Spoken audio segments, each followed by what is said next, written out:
Hey everyone, this is Tyler from the library. In this video, I'm going to show you how you can make a ramp for your miniature golf project.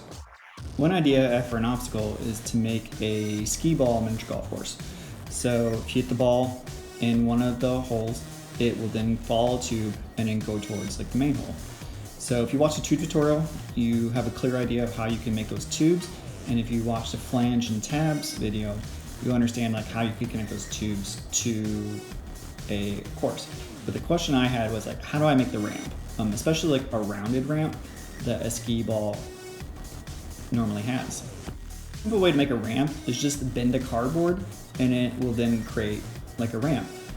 Especially folds that are in a cardboard box that are naturally there are really helpful as a way to do that. But like I said, I really wanted to make a curved ramp like a skee ball course has.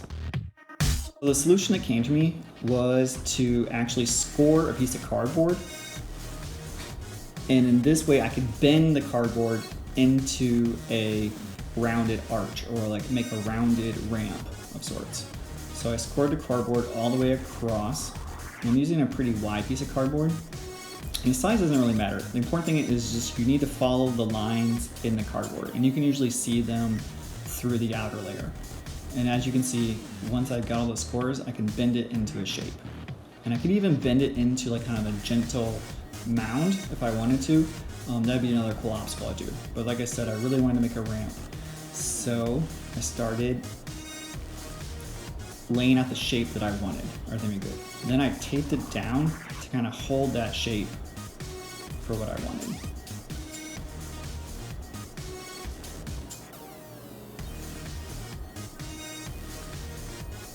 Tape is really great to work as like a clamp, so you can hold things in place before you glue things together, especially if you're working by yourself, as I was. I didn't have an extra pair of hands to hold things, so tape was the best solution that I came up with.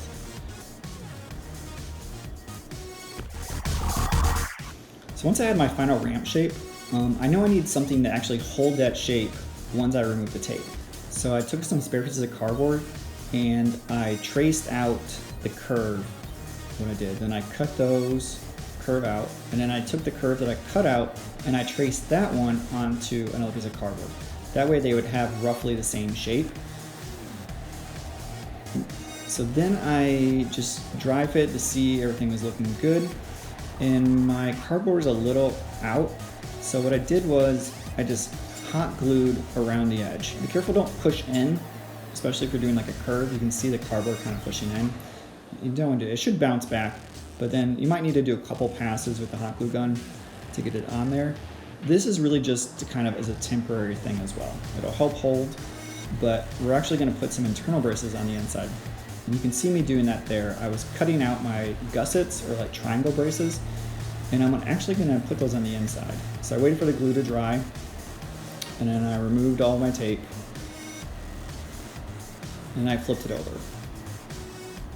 And then I cut them to size, and then I glued down two sides of each of my gussets, or triangle braces, and then I stuck them to the inside.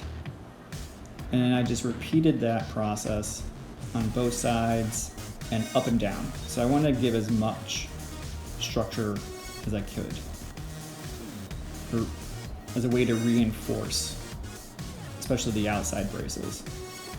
So I didn't really feel like they were very strong.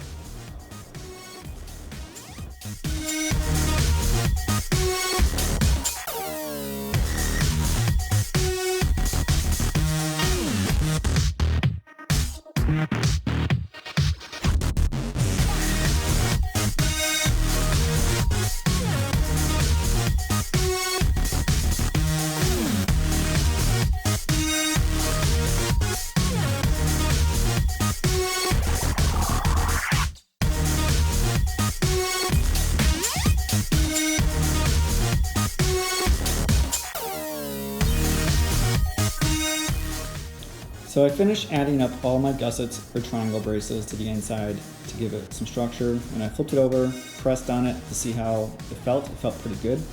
The other thing you want to do is press down that edge that the golf ball is going to hit. That way it's as close to the floor as possible, and that way your golf ball doesn't hit it in a weird way. So next I ran a test, just running a golf ball over it. And it's a little fast, let's slow it down, and you can definitely see it getting some air.